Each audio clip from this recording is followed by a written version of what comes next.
Welcome, dear students, to another class of post colonialist theories. Now, as we have been talking about in the previous class, I spoke to you about post colonialism and had an idea about what exactly, if you could understand that it is connected to the colonies and especially those countries which were being ruled by the Britishers, and they were all called colonies. And what happened? The writings after the after independence, the countries, how the writings of the writers came there, how this theory developed. Now, the Palestinian American cultural critic Edward Said was a major figure of post-colonial thought. So it's considered that Edward Said was the one. He was the one who invented. Edward Said Said was the one who invented this post-colonial thought, and he had written a very famous book called Orientalism, and it is often credited as its founding text. So this book Orientalism, he has stated a fact about the post-colonial theory. Now, another question that comes to the mind is that why this theory is important and what is its connotation, in which way we can understand and study it, and it's related to the other texts that which are there in the course. In fact, post colonial theory establishes intellectual spaces for subaltern people to speak for themselves. In this article, Can the Subaltern Speak by Gayatri Spivak, I think we've already know, or you might have heard about it. We discussed about subaltern people. The subaltern is considered the lower strata of society, or lower people belong to lower caste of societies. So he says, in their own voices, and thus produce cultural discourses of philosophy, language, society, and economy. So, balancing the imbalanced us and them binary power relationship between the colonist and the colonial subjects. So, this is what basically colonialism, post colonial affects us. Now, when we consider post colonial theory, the most important thing that comes to the mind is that it's a body of thought primarily concerned with accounting for a political, aesthetic, economic, historical, and social impact of European colonial rule around the world in the 18th century through the 20th century.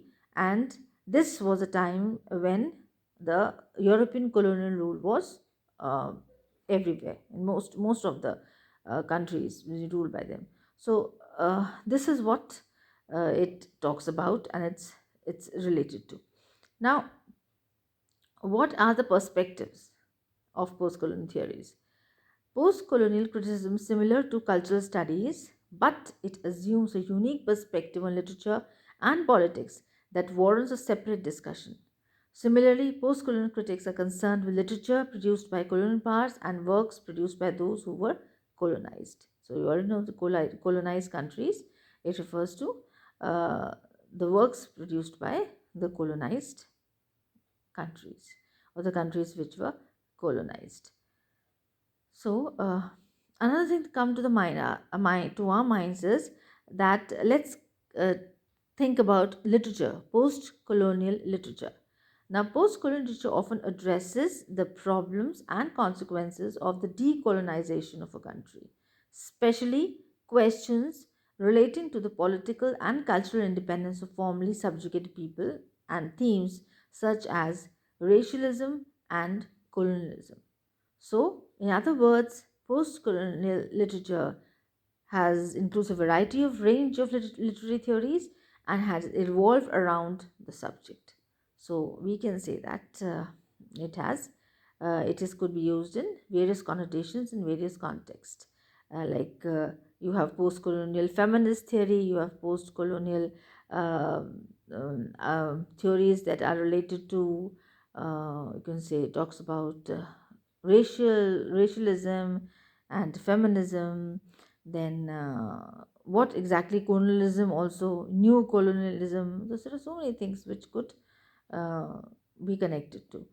Now uh, now according to Edward Said, who was the one invented this post colonial theory, what he says, Set's theory of postcolonialism is mainly based on what he considers a false image of the Orient or the East that has been fabricated by Western explorers, poets, novelists, philosophers, and political theories, economists, and imperial administrators Napoleon's occupation, since Napoleon captured Egypt in the year 1798. So, this is what actually Edward said feels about it. By and large, post colonial is utilized to speak to the third world, and this third world isn't a medium term idea. It has a long history and is a consequence of slow association of different social, political, and social abstracts components. So, this is what it is connected to. Now, we'll be talking about the goal of post-colonialism. We can say that it accounts for combating the residual effects of colonialism on cultures, and simply concerned with salvaging the past worlds, but learning how the world can move beyond this period together towards a place of mutual respect and peace.